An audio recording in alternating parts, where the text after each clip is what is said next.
Hello, our Mr. Philippines gentlemen. Can you introduce yourself to our viewers one by one? Hello po, ako po si Gian Hopkins and I'm representing Bohol. Hello guys, ako si Aaron Binuya and I'm representing the province of Bataan. What's going on, guys? Henry Tornea, 27 years old, representing Negros Occidental. First of all, congratulations kasi official candidature for Bohol, Bataan. Thank you so much. So, one by one, anong nararamdaman nyo na you're officially representing your hometown here at Mr. Philippines? Excited po ako mag-represent sa Bohol at first time ko mag-join ng pageant so medyo kinakabahan din po ako. Ano nararamdaman? Actually, since the beginning, I'm very excited. And because this is our chance to represent our hometowns. And talagang gagrab namin itong opportunity na to. Kaya yung mga viewers po, samahan niyo po kami sa laban na ito. Sa akin po,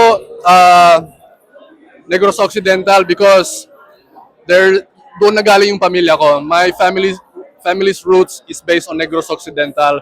So being the first candidate to represent also Negros Occidental in national competition, it's a big honor sa akin. So I think it's history. And we're all making histories with my brothers here. So, you know, I'm happy with these guys. I'm happy overall. Kaya maraming salamat po. Very historical naman talaga. Pero alam niyo ba, pinapost namin ko yung parang yung mga comment doon, mine, ganon, baby, mga ganon. Ano nararamdaman nyo na maraming nagmamay sa inyo, kahit hindi naman like selling sa mga picture lang. May mga nagpa-post na, mine, baby ko yan. Naka-comment. Bayin ka daw. Mga nagsusupport sa inyo. Ano nakaramdam na ganun yung support sa inyo? Actually, nagustuhan ko po kasi parang nararamdaman ko na kaya ko rin po maglaban para sa Bohol at kaya ko maglaban sa mga pageants. Yeah, actually, yung mga nagko-comment po ng mga mine sa akin yan, actually, it's a huge compliment for us. That's because we know that the audience accept us. Diba? Parang, ang saya noon, parang isang positive comment. At parang syempre, kinikilig din kami. Diba? Para the people are, you know, parang voting for us kapag nagko-comment na gano'n. At the same time, it's respectful pa rin naman eh. So, okay lang naman din yun for us. So, for me, okay lang naman. Diba? Maraming support sa inyo guys. Actually, I'm very happy for those. So, for those who support me and my brothers, maraming salamat sa inyo lahat.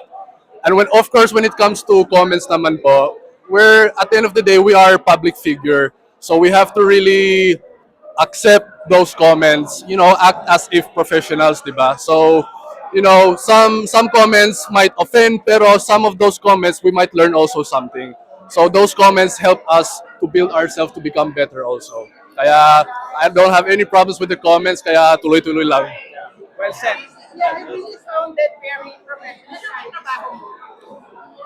Trabaho ko po dati, I was a facilitator in a rehab facility, which means I help a lot of people who went through addiction, behavior, sugal, those na parang walang hindi na nila kaya, kailangan nila tulong. That's my role to talk to them. 1 hour, 2 hour per person. Tapos i-inform ko sa pamilya nila na anong balita sa anak nyo or sa mahal nyo. Kaya, yeah, I guess doon ko natuto yung the way I talk. Ano profession mo? Yeah, actually, I'm from Bataan. I've been representing Bataan. So, I grew up in a farm. So, basically, I'm a farmer. I grew up in a field. So, I'm just a farmer. And then right now, when I grew up, I went to Manila and I did modeling. So, right now, I'm in Mr. Philippines platform. I'm representing the Bataan. And I am a proud Filipino and a proud farmer. Yun lang. Ikaw, what's your profession? I just recently joined real estate sales. Pero thank you so much from Bohol, from Negros, Negros Occidental. Occidental, and from Bataan. And good luck sa Mr. Philippines journey nyo. Maraming salamat.